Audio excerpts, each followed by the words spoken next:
When we first started our I&IT strategy, the focus was on bringing together the different parts of the I&IT organization, looking for some synergies, creating a horizontal organization, trying to drive out costs, and focusing on how do we start to bring government services online.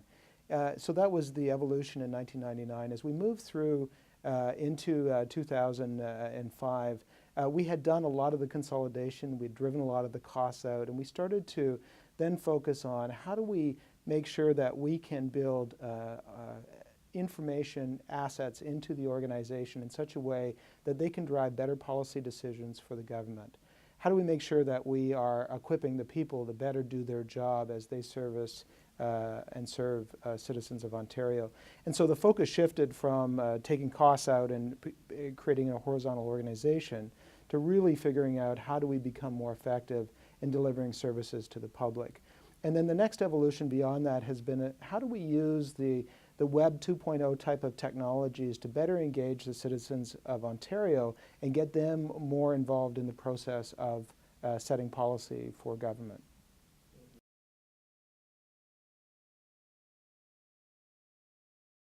We've undertaken a number of Web 2.0 initiatives. Some of the most exciting are around the staffing side of it. So in Second Life, we have an island where you can go and log on and you can try out different government jobs. So you can practice fighting forest fires or working in a hospital, for example. We've had over 8,000 visitors from around the world, and obviously lots from within Canada, who've had a chance to experience what it would be like working for the Ontario Public Service.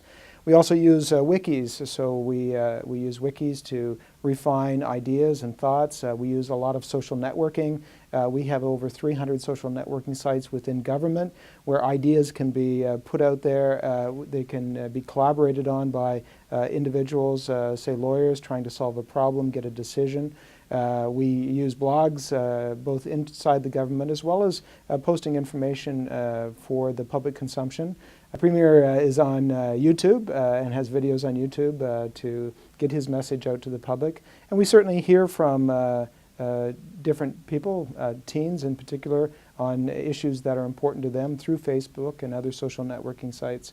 And so we're starting to experience what it's like to be on the receiving end of some of that technology. And there was a recent example where young people were unhappy with the pending decision that the government was making around how licensing would change for young people. And so they had no problem at all expressing those views and using Facebook to do that.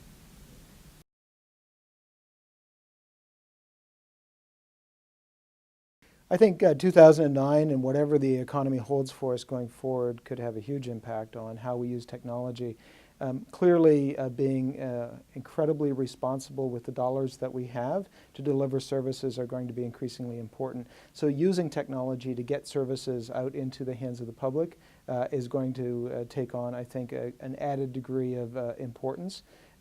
We also are going to need, I think, as we look at tough choices that we're going to have to make, ways to connect the citizens into those decision-making processes. So again, the use of technology makes sense there. I guess on the downside of all this is it probably means we have less money to do some of the things that we need to do in terms of just continuing to invest in the infrastructure, in some of the back-end legacy systems and so on. And some of those do need investment and regular investment to make sure that they're kept up to date. So it'll put some pressures on us as an organization to figure out what we can afford to do and what we have to put on hold for a year.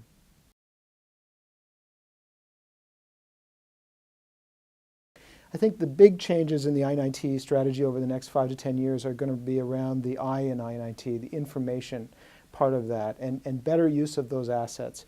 We have significant amounts of information, but it tends to be in silos, and we really need to take that horizontally across the organization so that as we make decisions in areas like healthcare that may have an impact for other parts of the organization like social services, that we can figure out and learn from what we do in one area to make better policy decisions in other areas of government. We need to better connect the dots, and information is the way to do that.